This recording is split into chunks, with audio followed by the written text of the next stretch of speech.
Good morning, my dear students. Today, in economics, we are going to continue the same chapter, that is people as resource. Children, till now, you know that we have studied about how inputs like education and health help in making people an asset for the economy. The chapter also discusses about the economic activities undertaken in the three sectors of the economy. Three sectors such as primary, secondary and tertiary. And children, today we are going to study about the problems associated with the unemployment. And then finally we will end this chapter with the story of village which formerly had no job but later had plenty. Now children, let's start with impact of unemployment on the growth of the economy. Children, unemployment leads to the wastage of manpower resources. How it leads to the wastage of manpower resources, children? Because the people who can be an asset for the economy turns into a liability because of unemployment. There is a feeling of hopelessness and despair among the youth. People do not have enough money to support their family. Inability of educated people who are willing to work to find gainful employment implies a great social waste. Unemployment tends to increase economic overload. The dependence of the unemployed on the working population increases. The quality of life of an individual as well as of society is adversely affected. Children, when a family has to live on a bare subsistence level, there is a general decline in its health status and rising withdrawal from the school system. Ultimately, this has detrimental effect on the growth of the economy. If it continues as it wastes resources, who can be gainfully employed. Unemployment has detrimental impact on the overall growth of an economy. Increase in unemployment is an indicator of a depressed economy. It also wastes the resources which could have been gainfully employed. If people cannot be used as resources, they naturally appear as a liability to the economy. Children, in case of India, statistically, the unemployment rate is low. A large number of people represented with the low income and productivity are counted as employed. They appear to work throughout the year, but in terms of their potential and income, it is not adequate for them. Now, existing employment structure in the agricultural sector.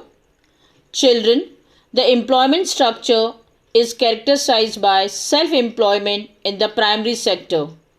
The whole family contributes in the field, even though not everybody is really needed.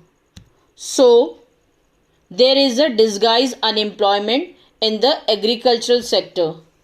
Children, what is disguised unemployment? Disguised unemployment means when more people are engaged in an activity than the number of the person required for it. Children, here, but the entire family shares what has been produced.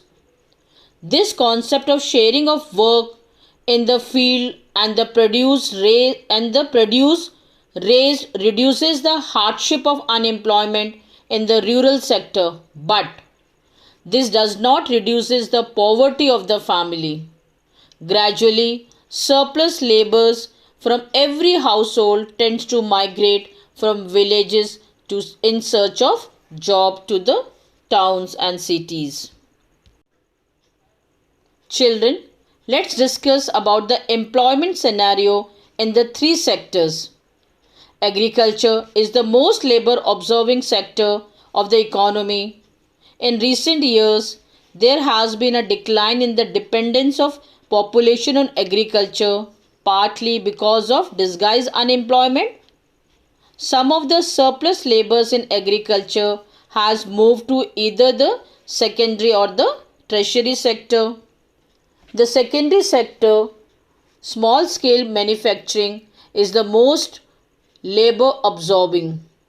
In case of tertiary sector, various new services are now appearing like biotechnology, information technology and so on. Now children, through one case study, we will see how a village which formerly had no job but later they had plenty. How did this happen? Just see the story. There was a village inhabited by several families. Each family produced enough to feed its member. Each family met its need by the members making their own clothes and teaching their own children. One of the family decided to send one of its sons to an agricultural college.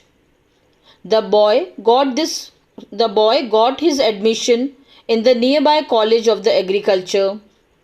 After some time, he became qualified in agro engineering and came back to the village. He proved to be so creative that he could design an improved type of plough which increased the yield of wheat. Thus, a new job of agro engineer was created and filled in the village. The family in the village sold the surplus in the nearby neighboring village. They earned good profit, which they shared among themselves. Inspired by this success, all the families, after some time, held a meeting in the village. They all wanted to have a better future for their children too. They requested the panchayat to open a school in a village. They assured the panchayat that they would all send their children to the school. The panchayat, with the help of government, opened a school. A teacher was recruited from the nearby town. All the children of this village started going to school. After some time, one of the families gave training to his daughter in tailoring. Children, then she started stitching clothes for all the families of the village. For everyone now wanted to buy and wear well-tailored clothes. Because of this, another new job, that of a tailor, was created. This had another positive effect. The time of the farmers in going far for buying clothes was saved. As the farmers spent more time in the field, the yield of the farm went up. This was the beginning of the prosperity. The farmers had more than what they could consume. Now they could sell what they produced to others who came to their village market. Over time, this village, which formerly had no job opportunity in the beginning, had many like teachers, tailor, agro-engineer and many more. This was the story of a simple village where the rising level of human capital enabled to evolve into a place rich with the complex and modern economic activities. That's all for today, children. Thank you and have a nice day.